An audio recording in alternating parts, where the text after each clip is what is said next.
پاکستان تحریک انصاف کے ہیں, کسی اور جماعت کے نہیں. تحریک انصاف نے ہر چیز کو ڈکلیئر کیا ہے, اور جو اگر ایشوز ہیں تو وہ تمام جو ایک نظام چل رہا ہے, اسی لیے ہم کہتے ہیں کہ تمام پارٹیز کا سامنے لائیں, سب کچھ پتہ لگ جائے گا. کسی ایک جماعت کو نشانہ بنانا وہ زیادتی ہو. جی نمائندہ صاحب, میرا سوال یہ ہے کہ احتساب جیسے ادارے نیب کو ختم کر دیا گیا ہے.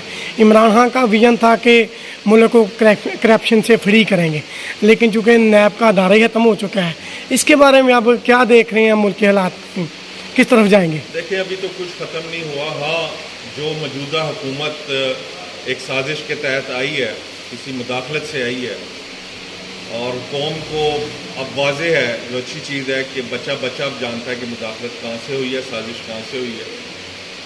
تو اس سے جو ہے وہ انشاءاللہ قوم نکلے گی باہر, اور اس کا اچھا رزلٹ نکلے گا. مطلب ایک دوسرا ہمارا سوال یہ ہے کہ سیالکوٹ اور چمنڈا کی سرزمین پر بھی اسی طرح ہے کہ پی ٹی آئی اتنے حصوں میں تقسیم کیوں ہوئی ہے, اکٹھے کیوں نہیں ہے؟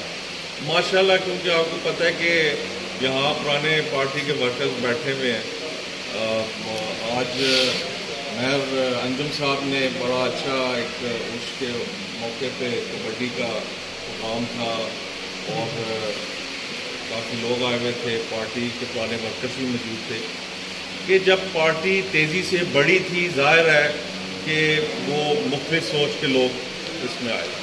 تو یہ سیاست میں ہر جماعت میں یہ ہوتا ہے, یہ نہیں ہے کہ جب الیکشنز آتے ہیں سب اکٹھے ہو جاتے ہیں.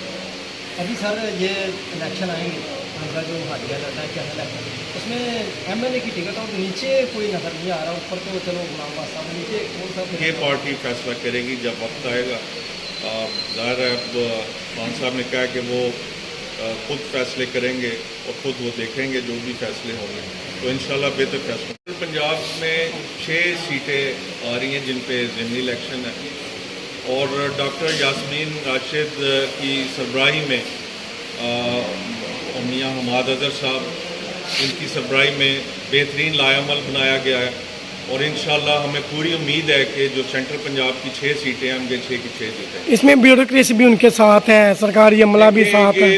آپ بہتر سمجھتے ہیں کہ جس قسم کی سیاست یا جس قسم کے الیکشنز ہوتے آئے ہیں, لیکن یہ پہلی دفعہ ایسے ہے کہ عوام جو ہے اتنا شعور, میرا نہیں خیال کہ پہلے, یہ آپ اس سے ایگری کریں گے کہ پہلے کبھی لوگوں نے سوچا ہو کہ ہمارے ساتھ یہ ظلم ہو کیوں رہا ہے اور اس کی کیا وجوہات ہیں.